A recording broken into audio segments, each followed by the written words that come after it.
Hi, I'm Rich Fournier, and in this episode, I sit down with Ken McLachlan, the CEO of Remax Hallmark Group of Companies, and the Chief Operating Officer, Steve Tabrizi. Now, Remax Hallmark is the world's largest Remax franchise.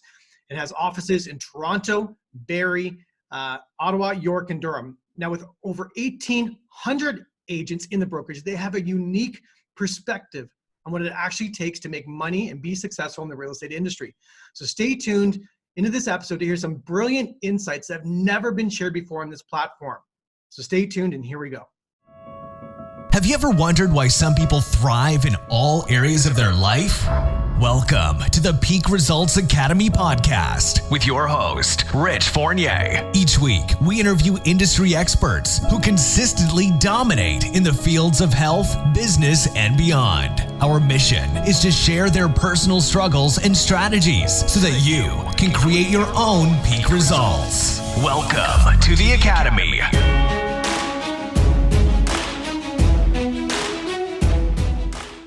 Hi, Rich Fournier here. Now, unfortunately, technological challenges have compromised the sound quality of this particular recording. The quality of the content, however, is incredibly valuable, so we have decided to release this episode in the hopes that you will find its insights extremely useful. Good morning, good afternoon, good evening. Richard Fournier from Peak Results Academy podcast. And of course, on this podcast, we are trying to bring you the best of the business world, the health field.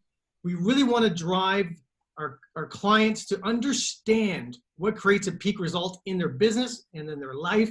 And today we're really excited to have with you two special guests who have created something extraordinary in the Toronto real estate market and actually throughout Southern Ontario and Central Ontario. I'd like to introduce you to Ken McLachlan.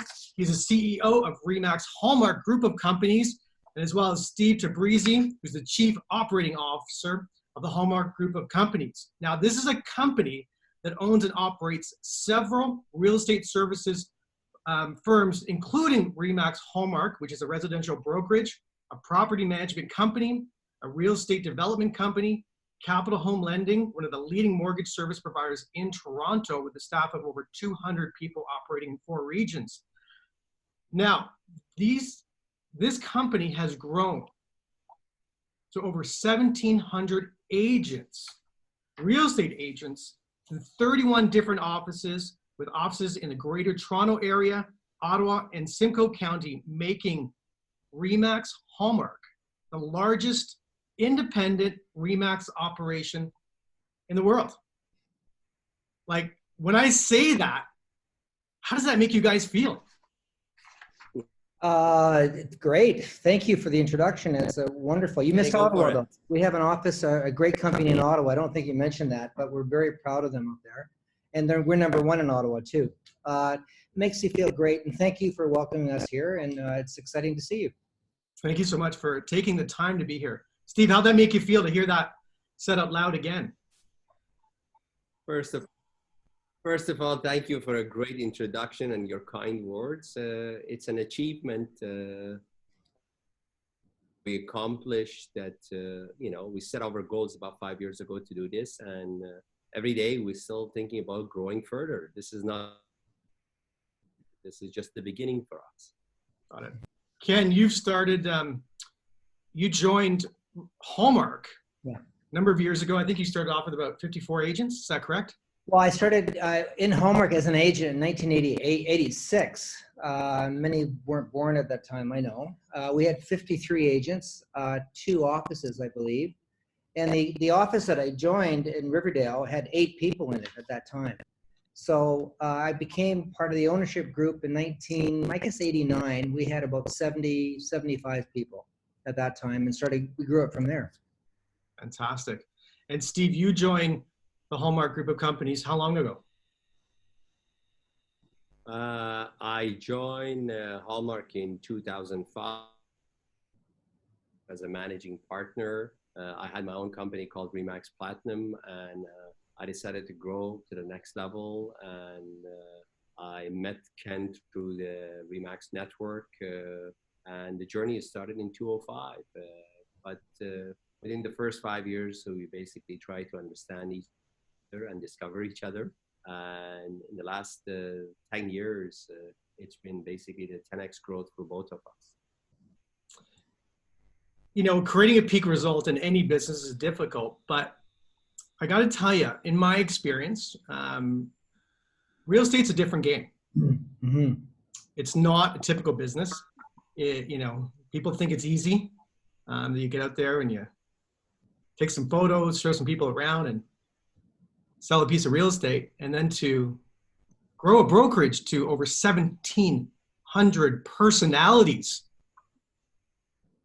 and egos and icons. And what was the mindset to decide to grow such a company? Because the amount of personalities that you have to deal with every single day it's not easy. Yeah, no, I guess I'll start, Steve. I don't think we ever, for me, I can speak for me, I never had that one goal that I wanted to be the biggest in the world. Certainly, I wanted to be the best that we could be at all times and to keep growing and be engaged, but I never set out to be that one particular thing. That wasn't my objective.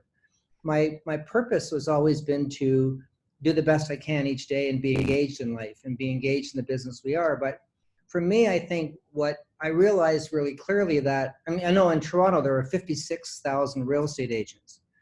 It's very competitive. In the business, there are a lot of different brokerages out there too. So what we've done very well, I think, is we spent the time trying to figure out what our unique value is and what we bring to the table. We tried not to be all things to all people. We really focused on what we were good at. We picked out three things that were really three elements of our business. And one of the things that we're extremely good at, one of the things that we really focus on a lot is that we're in the business of building your business.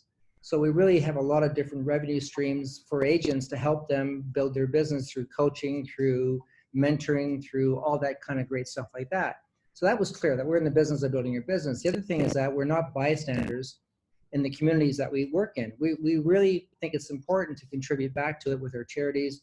We have a thing called Hallmark Foundation, which is Hallmark Giving, which supports a lot of different unique causes throughout the communities in which we work. And the last thing that really is part of our elements, our core, is that we're not, we are guardians of the real estate industry. We consider ourselves that we're privileged to work in this business, and we have to protect it. We have to do the best we can to raise the standards of it. So, you know, we're guardians of the business. We're not bystanders in the community. We actually are in the business of building your business. So we set ourselves aside that once we knew those three things, who we are, we just went about selling it and being that person and living into it. And Steve can add to that, I'm sure. Please, Steve, I love your perspective. Well, I think Ken described it quite well. You know, those are our three pillars that we really is a foundation of our. But I never look at it every day, oh my God, we have 1,700 agents, 1,700 personality. One of the best model that I really inspire me every day is the Starbucks model. You don't have to attract everybody in the industry. You don't have to attract everybody within your market center. What we are attracting, we're attracting those individuals that they really are in alignment with our culture, with our value proposition. And our value proposition is very simple. As you mentioned, Richard, it's really tough out there for many agents to discover themselves, to discover the path.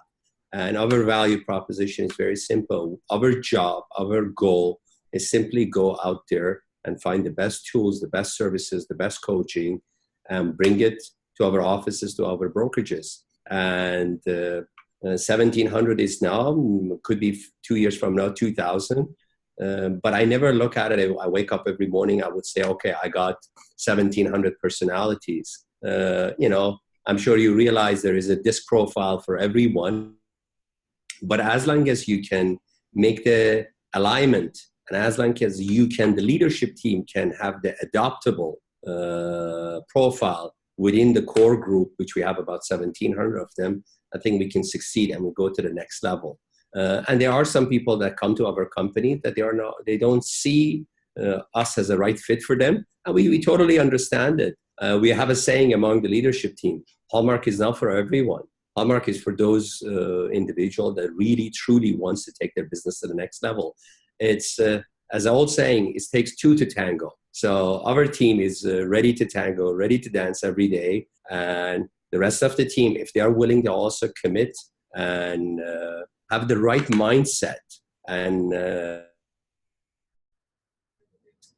this is the place for them.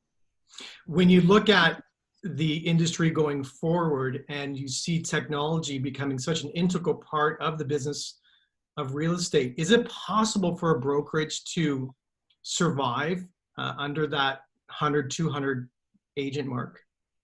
It's tough. It really is tough. It's a challenge that we're squeezed all the time. The pressure point, the profit point on it, and it's tough to make the balance of it and have some the gross commission income we're getting from it is going down per brokerage on our side. So to answer your question, 200 agents. I think anybody that has, my opinion, companies that are less than 200 or whatever, they end up they have a job, as a broker owner. And I'm not really looking for a job. It's hard to, it might be controversial what I said there, but it is really, you're creating a job for yourself as a broker owner. And why would you do that when there's other opportunities? It's a big risk to do that. So you have to leverage this thing. You have to be able to provide a lot of different aspects of the business to people, and therefore the revenue will increase on that. I mean, Steve does the operations of that stuff. He knows the numbers better than I do. What do you think, Steve? Well, I think about 5 years ago, everything changed. Up to 5 years ago, the technology didn't play an integral role in the brokerage operations or even in the agent's day-to-day operation or their life. But what has happened, if you look at the industry, we got 3 segments in the industry right now really trying to figure out what's the next step. You got a large scale companies such as us, and you got to also bottom, you got a number of the large discount brokerage that I call it, but you got a big pool in the middle, which is about 70 to 80% of the brokerages. They were incepted back in 80s. And those are the one that they have 100 to 200 roster. And those one are, frankly, I call them jack of all trade. You got a broker owner, you got a broker owner that is still selling, you got a broker owner that basically got a coach, got a mentor, and doesn't have all the resources available to them. And the reason they don't have all the resources available to them because they never took that 10X model to go to the next level. If we would have, starting 10 years ago, we would have been in the same situation. Frankly, even a couple of hundred agents doesn't make it anymore. Probably in today's model, you need at least about 300-400 agents to be at least on the right path, not having a job, as Ken said.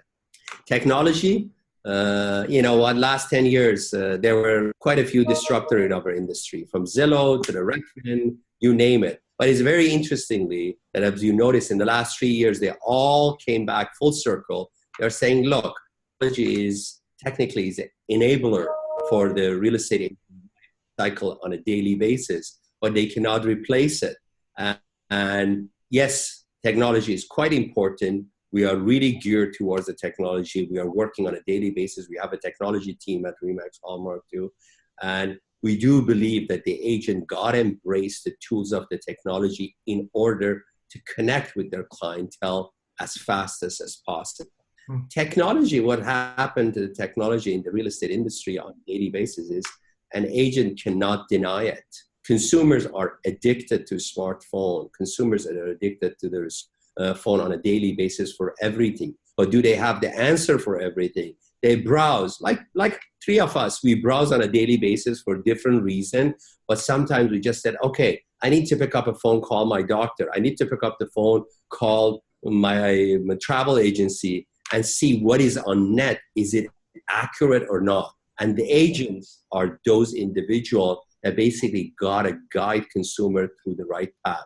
Otherwise, there are so much information on the net, and it's confusing on a daily basis. And I think agents' role actually is defining and becoming more specialized. And if people don't embrace the technology, they will become obsolete. If they don't embrace the changes, market will change them. And frankly, market will punish them. Yeah, I agree.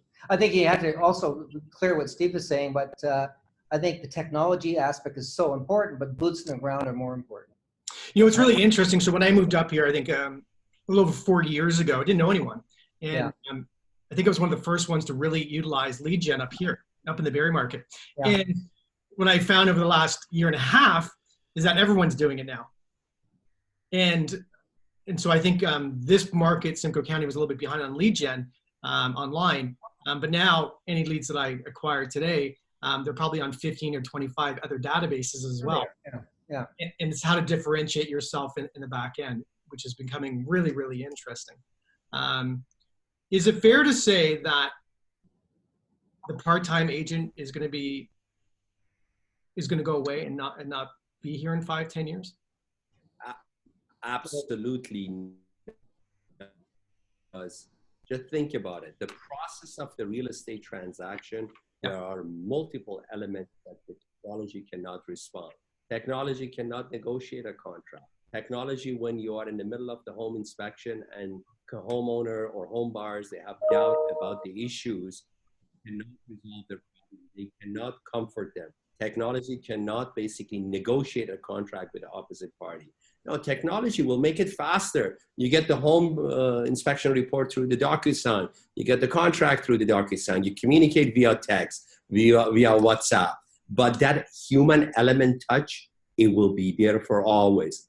One of the best example is car industry. Look at the car industry. Car industry is probably 10 times richer and invested in the technology and the showroom and a brick and mortar than the real estate brokerages. If the technology was replacing the car salespeople, the selling cars, luxury cars, medium class cars, whatever you name it, why they are putting larger and larger and fancier showroom? Because they want to create that experience. Because yes, somebody can bring a car to your door, call it car dealership Uber. Yes, you can test drive it, you get the feeling, but when an expert is sitting right beside you and explaining to you about the feature of that cars, then you will truly understand, is it the right car for you or not? Same thing with the Starbucks. Why do you go through the drive-through? Why do you have that human element touch? Why somebody call your name as soon as you arrive to that store? That human touch element will never, ever going to go away. It's literally impossible that the computer replace us. We are not an e-commerce industry. We are not a shipping and receiving industry. We are not shipping a house and they said, okay, take it off the wrap from the box and assemble it. This is your house. No, they really need the guidance through it. And the more we go forward, the industry is becoming more complicated. And those agents who differentiate their roles in terms of explaining the value proposition, they will be the winners. Do we have too many agents out there today? Say again? Sorry, what was the question? Do we have too many agents in Ontario? I don't think so. I think that, listen, this is just it's competition. It's what it is. You know, people have the right to do what they want to do and to do that, but I'm happy with competition. I don't have a problem with it. I often tell people that my biggest competition is myself. Am I up to the game? Am I doing it? Am I doing the best I can? There's always going to be competition. There's always going to be somebody that we can say this isn't fair game or whatever it is, but there's not too many. I mean, listen, people have to make a living. Whatever they do, they do. As far as the part-time agent is concerned, they're always going to be there. They're always going to have that type of thing in there. I don't really care about it. I mean, people make choices to do. They're going to work with me because they're as a client because they offer the best services that's out there, the service that's out there at the time. With your experience and the years of experience you've had and the thousands of agents you've come into contact with, there's got to be a common denominator, guys, on why an agent makes money. What is it? Like, there is something there that, you know, I've been looking at for many years and spent some time with other. I used to have, Richard, when I first started doing this, I used to think that, can I just, by interviewing somebody, can I think they're going to be successful or the next person is not going to be successful? And I don't think it has anything to do with that. I don't think it has anything to do with, you know, I can sit down and ask you these questions. I can get an analysis of you and all that stuff. I think it really is the work ethic. Are you willing to work your butt off? Are you willing to do it? Are you willing to get out there and no matter what, not fail and fail at the end result? Okay, so keep at it. The work ethic is so important. And I see people that their ability is, and I would classify their ability as next to, you know, they're not likely to succeed But you know what? They work their butt off, and they do, and they're very successful, and more power to them. So I think if you have that strong work ethic and you're out there diligently and doing it, I think you can have a very good career. And you be creative, you're going to have a better career on top. Steve, have you ever seen that? Or Well, Richard, your question about the industry, how many agents are in Ontario? Last time I checked, we're almost close to about 100,000 agents in Ontario. But as Ken said, and frankly, it's becoming irrelevant. Yes, it's a sad story. The entry level to our industry could have been better. Yes, it could be better. But the reality is, if you don't have number one, mindset, you have to ask yourself this question: why am I in this business? And number two, once you discover that why, that's the biggest challenge we always have as a broker owner. And then the work ethic, the work habit, the consistency will show up. But if you don't discover your why, and you just got a license because you realize, oh, you're past agent making easy money, or, oh, it's not an easy job that I can do it, or I can do it part-time, you are sadly mistaken. And, you just mentioned yourself, when you moved to the Barrie and Simcoe County, you realize a lot of people are doing on a lead gen. But how many people are successful on a lead gen? Because people notion is, oh, a lead comes and is ready to buy through me. No, you have to have the right mindset, the consistency, the work ethic, go through ups and downs, and the rate of return is the same as you do a farm area. And I agree with Ken. Competition is great. And what I see down the road, what's going to happen with the technology, frankly, I think the population of the real estate agent in the industry will shrink, which is to my opinion, because the reality is right now, 10%, 15% are doing the transaction of the entire roster. So who cares if from 100,000, they become 50,000, because you actually truly need the 50,000. And it's the same formula in any industry, from the doctor, lawyers, from engineers, you name it. Not every practitioner is the best at their games. Some are mediocre, some below the average, and some really on the top of their game. And those ones that they are on top of their game, they're winning every day. And they don't think about the winning every day, every morning. They wake up, they discover their whys. Yeah. So you're saying it comes down to why and work ethic. That's the common denominator that you see. Well, discipline is important. I mean, do I show up every day and do it? Do I actually, this is my business. Do I treat it as a business? Am I out there doing my job and growing this thing? If you're not doing that, you're just reacting to things rather than being proactive and causing business to grow, you're out of business. So I see the guys that are doing well, that are actually building their business every day. That's their job. Be proactive, not reactive to things. Got it. When you look at technology and, virtual reality and augmented reality, will that play a role in our business going forward?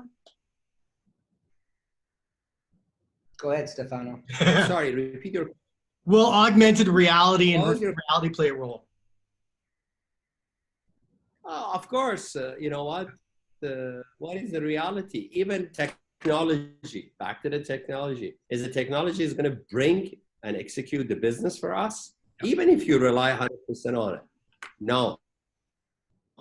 Yeah. If you don't know how to use the technology, it's not going to work, And what was the reason for us that we came up with this pillar in our company? We are in the business of building your business. Agents, they require a roadmap, and we have provided that roadmap for them. We have provided that roadmap every step, literally manual, how to do every steps, and follow the roadmap. Your work ethic, your work habit will come after that. But if you don't have that why and the mindset, I can give you the perfect book. I can give you the perfect technology. I can give you the perfect lead gen. It's not going to happen. It's not going to happen. And if it doesn't happen, you're obsolete. So the reality out there in the industry is totally different than really what is happening on the ground, and why maybe 10% of the entire roster are completely successful. Yeah, I mean, Richard, the point I think that we're talking about is, well, how big of a part will technology play in the agent going forward or the company going forward? And I think when I started, we always had these other tools. We had, I think the big thing was a Toronto Star ad or the MLS newspaper. We used to have that type of thing. And that, we don't have that anymore, really. And I don't know anybody that advertises in the Star or the Globe, but I'm sure some people do.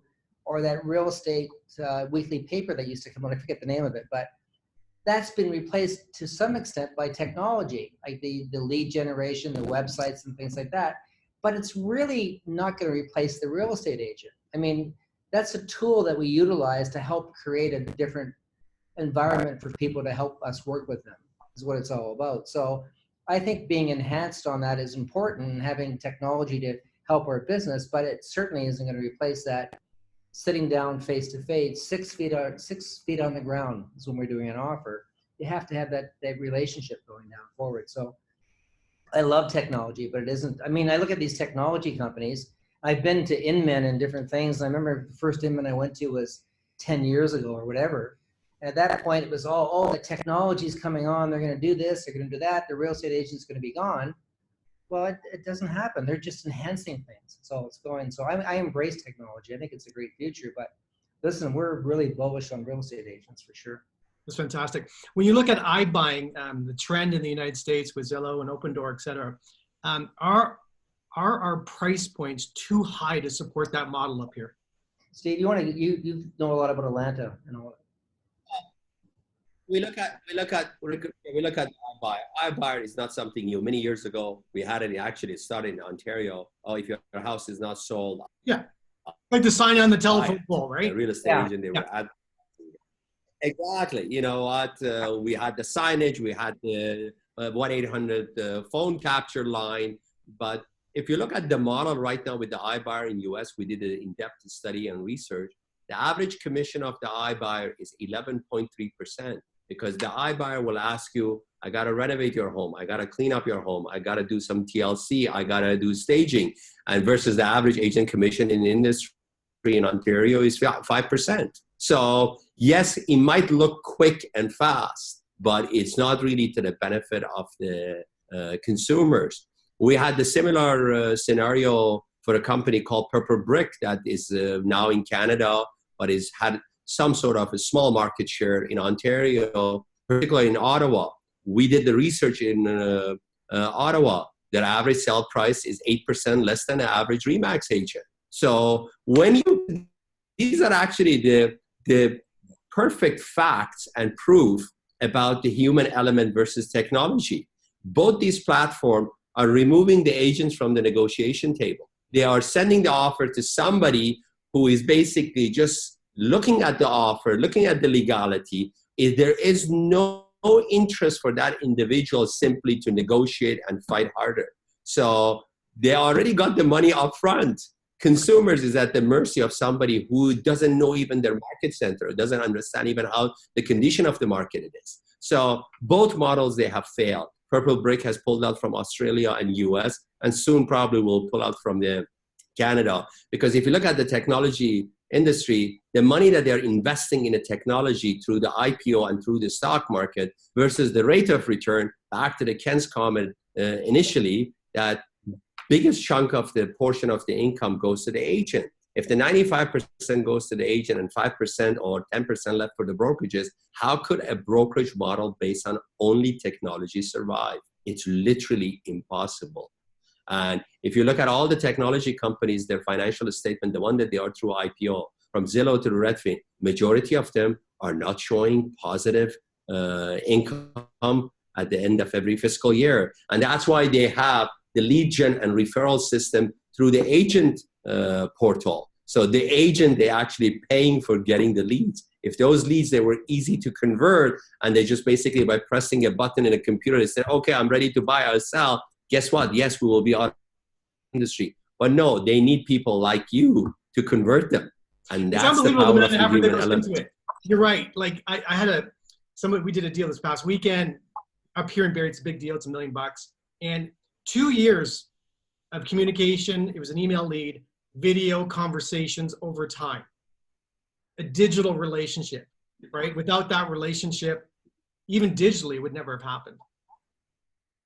The human element is so important. Yeah. Agree. And just to be clear, to cover our butt on this, people have choices about Purple Bricks. We're not saying they're a bad company or anything like that, but just that there's choices people have, technology or lack of technology. We believe, and we have facts to show it, that using our model, you can make more money as a consumer. But people have. I think having an opinion is okay. Yeah, that's like having an opinion. And I believe in Steve's opinion, by the way. Yeah. Yeah. I do too, actually. Yes. Just yeah. Listen, one of the biggest challenges I see, some of my own coaching clients I work with, what does an agent do when they come to market? Like what would be the first thing you're going to advise a young agent coming into this business? What do they have to do to make money? Like, what is it? Like, I understand it's work ethic. What does work ethic mean, though? Like, what does that really mean for a new agent? And I want to bring this up because I see a lot of tools and tips and tricks being sold to agents on a daily basis, and they don't mean anything. So what is the work ethic? Like, can we make it a bit more granular? You've been around the block. You've sold real estate. You manage thousands of agents now. Like, what is it? What do they have to do? Go ahead, Steve. Frankly, agents, they make their own life complicated, particularly the new agent. You're right. They listen to so much noise on a media, on a technology platform. And it makes it complicated. What's the work ethic? Don't try to invent this system and duplicate. It's a very simple system. It's a contact support system. I don't care how you do it. You want to do the cold call, door knock, lead gen.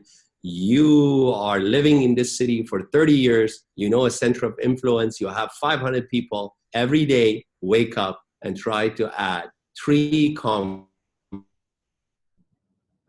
conversation with the purpose. The conversation basically, don't call somebody, just say, okay, how you doing? I'm Steve Tabrizi. I just got my license and I'm with Remax. No, call and just say, I know you for 10 years. Do you have a house? Are you planning to downsize? Are you planning to upsize? Do you know a friend? Purpose gotta be. When you go to Starbucks drive-thru, they don't say, how are you doing? They say, what can I get you? We don't ask enough that question, what can I get? And once we perfect that simplicity, everything will come to your way. So can I stop there for a sec? Why don't we ask? Why? What is there? Fear? Is it fear of not being liked? Fear of being disliked? We get in our way. We get in our own way. I don't want to bother people. I don't want to be too pushy. I don't want to be, we get that thing in our head that, I don't want to be like a real estate agent, like that type of thing, that they're always pushy. They're doing that. The reality is we're in the business of helping people buy or sell real estate. And we're also in the business of finding people that need our help. Right. So how are you going to find people that need your help unless you ask them if they want your help? You have to do that. So not everybody's going to want your help. There might be 1 out of 10 people or 1 out of 30, whatever the number is. But we're in the business of making ourselves available for people that want our services. Okay? And we don't do that enough. We're afraid of being rejected. We're afraid of bothering people. You know what? We don't bother people. Most of the people I know couldn't bother somebody if they wanted to. They're very gentle, sincere, sweet people. It's Canadian way. Yeah, they're just afraid to ask for the business because they might, I might upset you. But the truth is they couldn't upset you because you're never going to do anything wrong. You're going to be appropriate. You're not going to be off the wall or whatever it is. So I tell people, you have to get out of your way. Get out of your way. Stop that conversation in your head that you're being annoying, that you're being undeserving, that you're being whatever. Ask for what you want, and guess what? You might just get it. Okay? And that's the biggest thing as a new agent I would coach them to do is get out there and trust yourself. Get out there and do the work. Get out there and ask for what you want because you're going to get it. You will get it 9 times out of 10 eventually. But that's the whole key, the key of the whole thing. I think, anyway. Some people, Steve, I want to come to you on that one. Some people have said to me that it's either someone has it or they don't. Can it be taught? I think you can model it. I think you can actually learn. I didn't have it. I knew that I had the drive. I wanted to do the business. but I learned by watching other people, right? Got it. Steve? Yeah, the same thing with me. My background is engineering. I went to school for 4 years. I thought maybe I'm going to be 9 to 5 behind the desk. I'd have no clue anything about the sales. I didn't know how to sell anything. They taught me, okay, this is the drawing, this is the map. Just do the numbers and do the analytical. But you know what? I think everybody has the ability, but how they use their unique abilities towards this goal. I always tell the new agent, I say, you are a mobile showroom. Stop selling houses. You are browsing on MLS, looking for a product when you don't have a client. Take your showroom to the client first. That's the fear they have. Their showroom is their cell phone. Their showroom is their car. Their showroom is their body. Just take it to clients.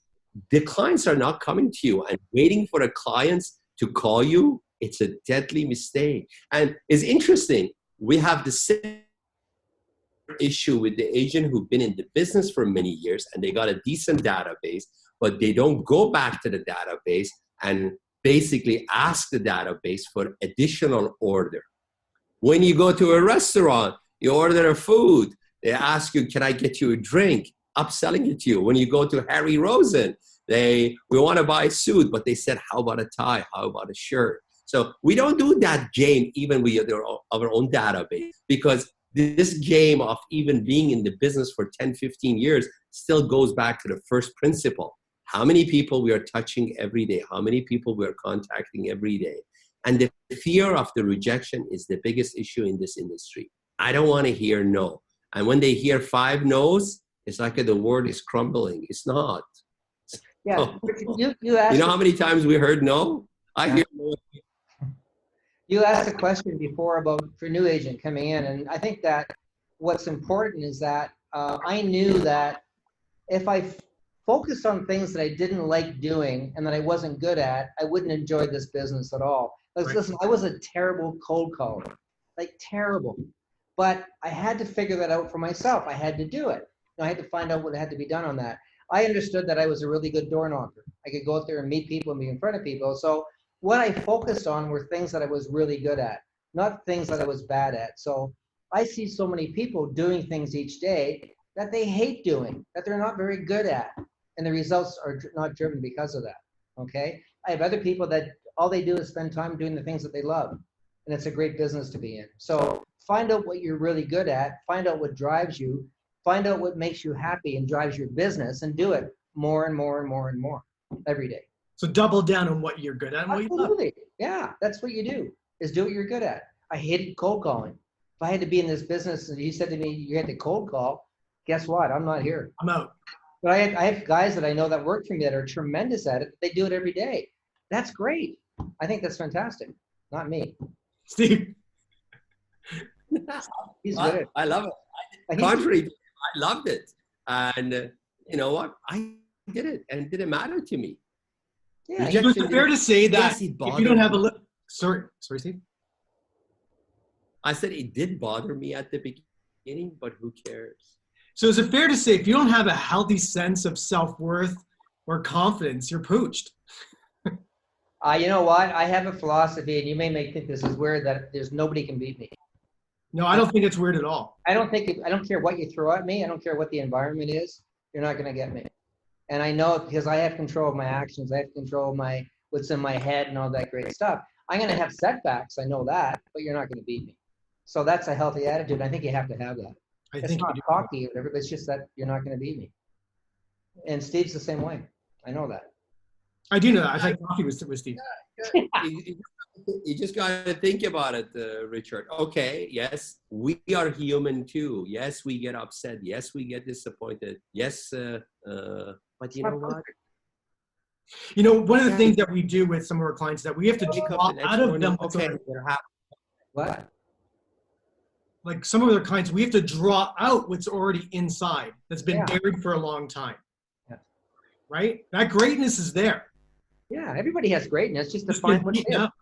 It's just a different way. Everybody's great in different ways. Everybody has greatness in them, without question. And they have to be willing to be vulnerable and letting it out is what has to happen. And a new agent has to do that. They have to trust it. They have to learn what their greatness is and do it. And it happens if you do the work and you trust it. When you look back at the last 20 odd 30 years, what would you do differently this time to grow it in it? Would you do it differently to grow it in a different way, or is there something that you would do different? I would have taken more risk. More risk. More risk. I would have taken more. Yeah. Yeah. You know what? Kenny said it well. You always create these barriers in your head for yourself. People. And those barriers stops you to moving forward. I would have just say, you know what? Let's do it. And now I feel more confident saying it. Let's do it. But that's what I would have done. Otherwise, no. If I have to go back to 24 years ago when I got my license, I would do the same thing that I was taught, and I did it. Just make contact every day. And I know no matter what, in any industry you are, you make the contact, you will win the game. Yeah. I don't think I would change one thing of it. I think it was tough the first 20, 25. I've been in this business for 41 years. And I think the first 25 years were incredibly tough. Really tough. We didn't do it alone. We have a partner, Debra Bain. Okay, that we better mention her name or she'll kill us. Okay. Debra has been an integral part of this business and growing it and doing everything. But we know that the experience I've had doing this, the troubles, how difficult it was, the hard days and making mortgage payments and making all this stuff, I wouldn't change it for a minute, because it taught me how to be who I am today and taught me how to be what it is. When I tell people that are in their 30s or 40s that, oh, they're frustrated, they're not doing it, I said, you know what, I didn't start making it until I was in my 50s. I worked 20, 25 years, not that they should, but it's a long haul. You got to put your dues in and do the work, but I wouldn't change a thing. I loved every minute. I still love every minute of it. It's a great business to be in. We're so lucky what we do. Now, people see you now really at the pinnacle, worked hard, but they didn't see the grind. No. They didn't. And can you share with us just a few stories about the pain? Yeah.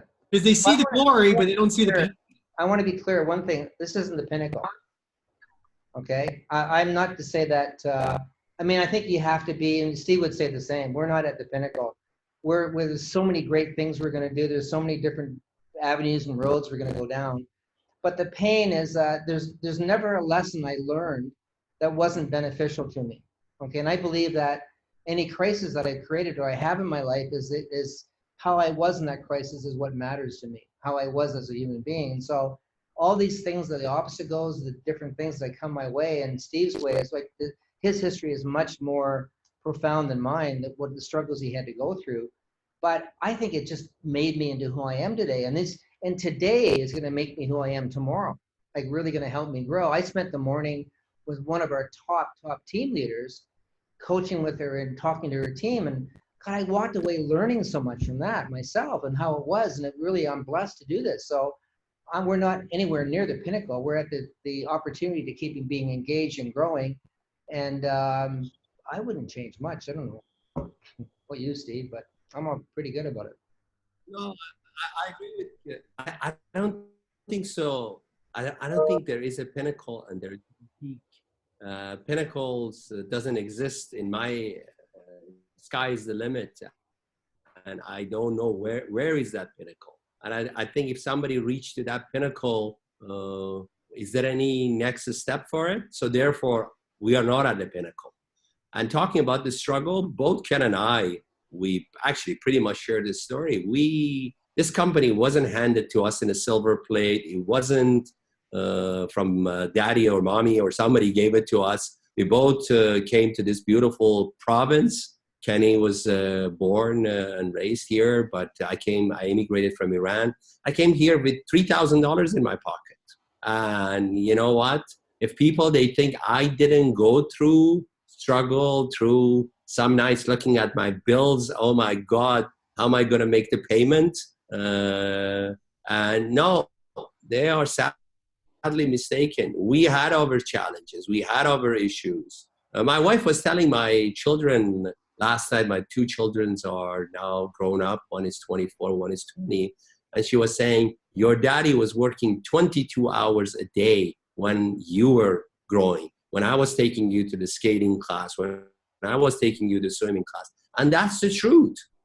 We made a sacrifice. One of us had to do it to make sure that the family is supported and the family is looked after. And I'm sure that Kenny, I know his personal story, personal struggle, went through the same thing. But did we give up?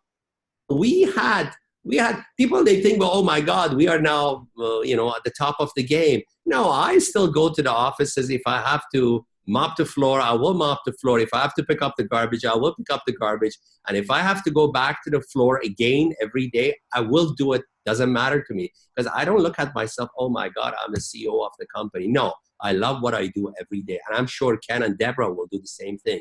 And that's the beauty with our partnership. Our partnership is not about the fame, it's not about the title. Our partnership is about, okay, how can we find a better solution every day? We have challenges every day. As you know better than us, from the agent industry, from a threat in the technology, from the disruptor, but nothing bothers us, It's a business, it's a life, and we survive. Well, listen, to keep an organization running with that many agents and to provide value and services on a daily basis, it takes an extraordinary effort to do so. Richard, just to be clear, we have an incredible leadership team. We have what I consider the best leadership team in the business.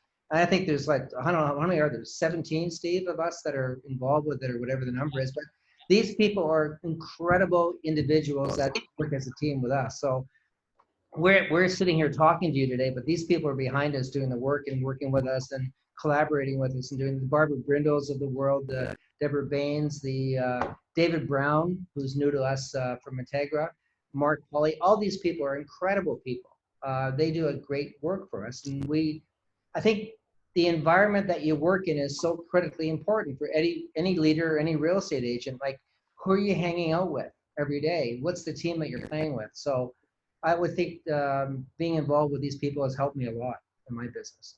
Now, you were recently at the R4 convention. Yeah. And you walked away with a few awards. What were they again? We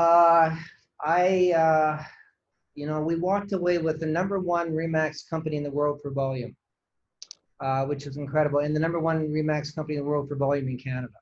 So, you know what? I'm blessed and I'm pleased about that. I'm not really focused on the awards. For me, the recognition comes from the great people we have in our life and the work we're doing. I'm there to.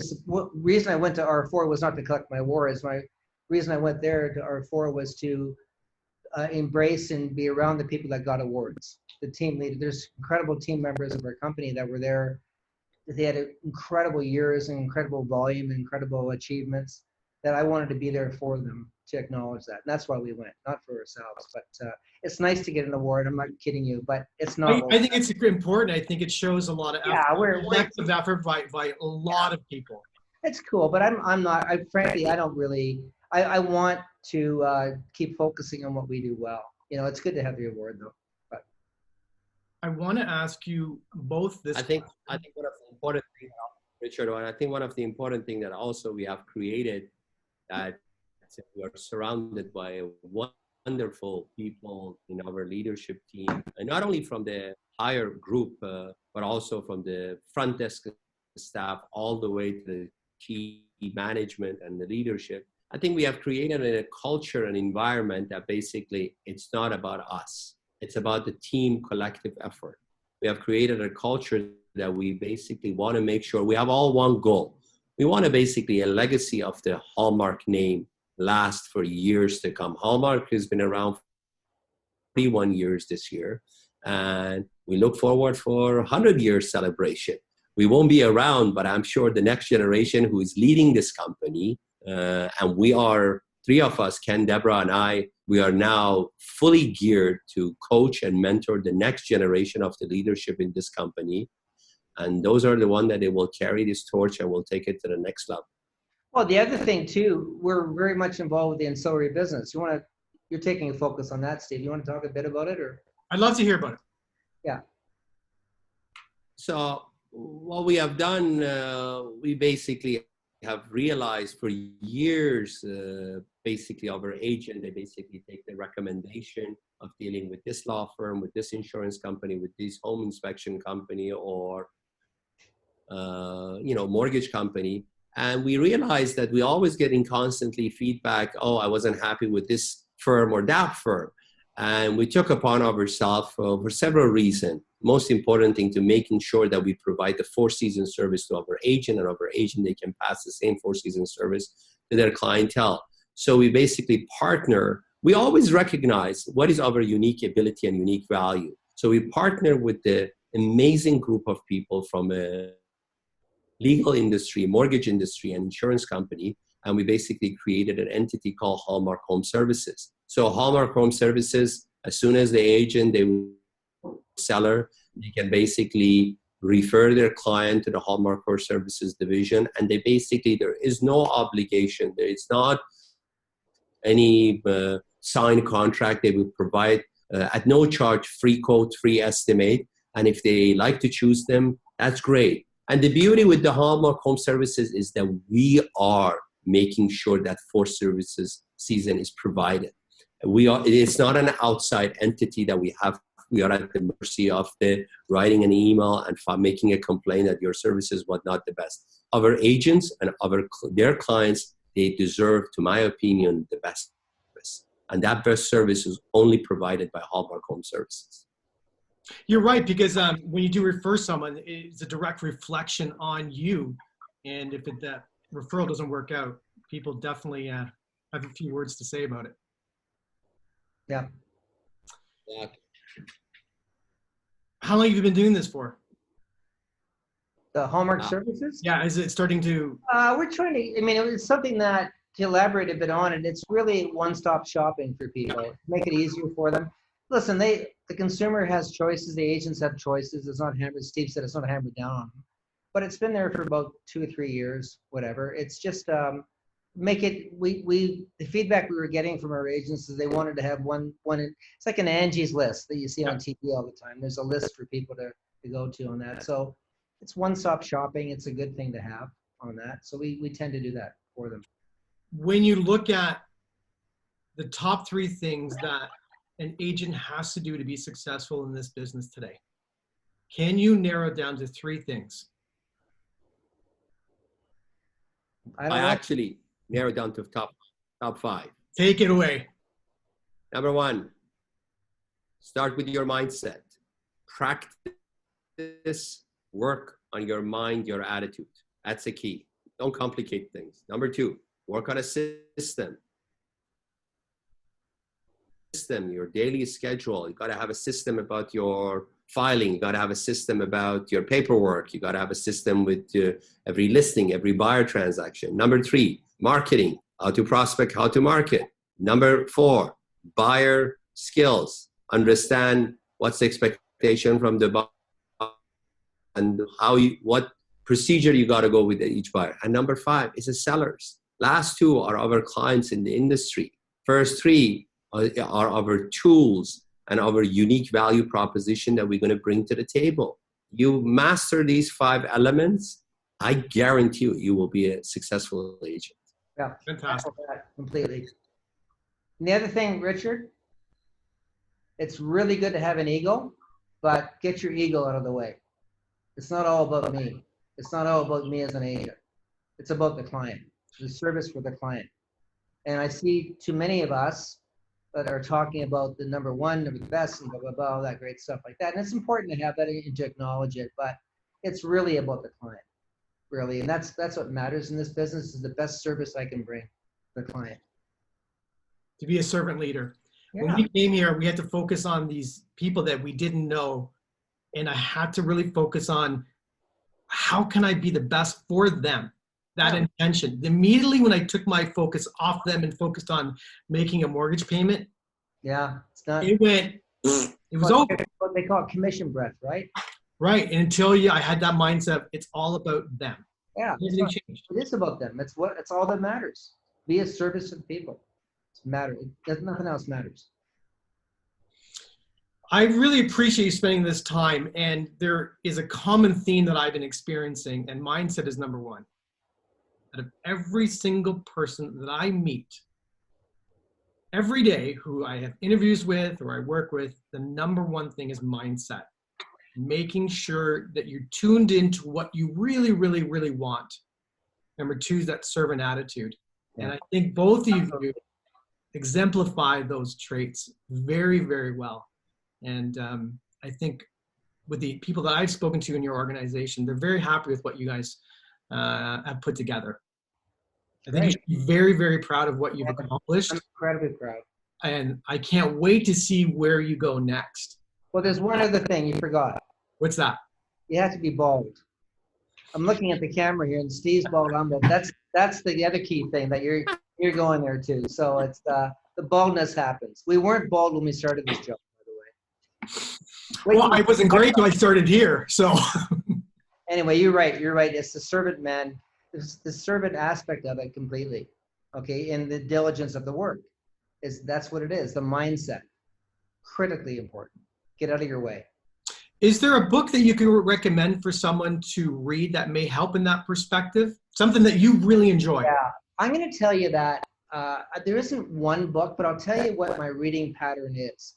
And I think of what I study a lot of biographies and autobiographies of great people in the world. And I read obviously not just in real estate and business, but I want to understand people that have gone through this cycle of crisis, tribulations, hard things, and how they got to where they are, and watch their patterns. And so I enjoy reading about the guy from Virgin Airlines. Brilliant book about him. Gandhi from Gandhi's book, things like that. So a lot of different things. Read as many books about people that have lived this life, that have been through troubles, that have achieved a lot of things. And any biography is great in my mind. Steve, any recommendations?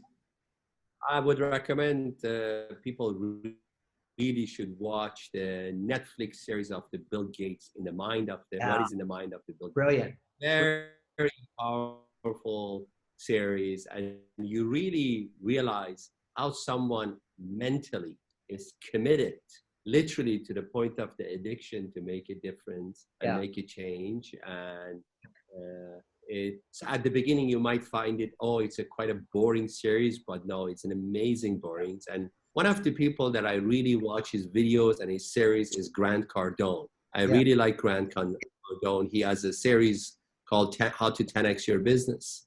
And it's online. And every morning people should basically at least listen to a podcast, a video, something for 5 minutes to basically inspire themselves. Steve, the Daily Stoic as well. Yeah, Daily Stoic is another piece that we share with our agent. Ken introduced it to me. I'm now addicted to it. I'll read it. And it's amazing. It's about the life. It's about the business. It's about family. It's about everything. It's in general. Every morning there is something out there that it can inspire you. It doesn't have to be all the time about business. It doesn't have to be about the real estate. Everything is basically correlated, and you can relate it to each other. Kenny briefly talked about Debra, but we too are bald, but we got a beautiful partner. She's gorgeous. She's beautiful, and she's the sound of the reasoning among three of us. So if you wouldn't have her, I would love to have Debra on her own female perspective, right? Let's bring her on because it's important. Yeah, she'd be great. Okay. She'll be great. Well, I appreciate you both. Your reputation is very good, very strong. You're extremely committed to your agents, to the industry as a whole. And I appreciate everything you do. And thank you kindly for sharing some of your wisdom with our listeners. And I really appreciate the time that you spent. Thank you very, very much. I'm honored that you asked us to do it. Thank you, Richard. Thank you. Thank you. Take care, Have an Richard. amazing day, and I can't wait to see where you guys go next. Okay. Talk to you later. Bye-bye. Bye.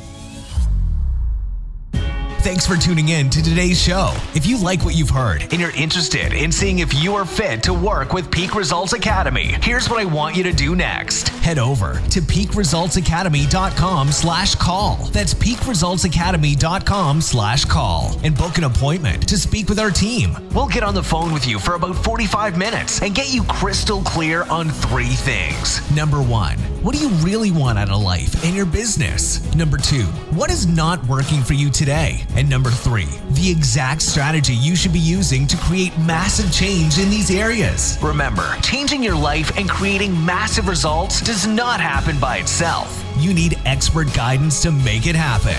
We're helping clients all over the world create peak results in their health, in their businesses, and in their personal lives. To see if we can help you do the same, head over to peakresultsacademy.com/call. We'll chat soon.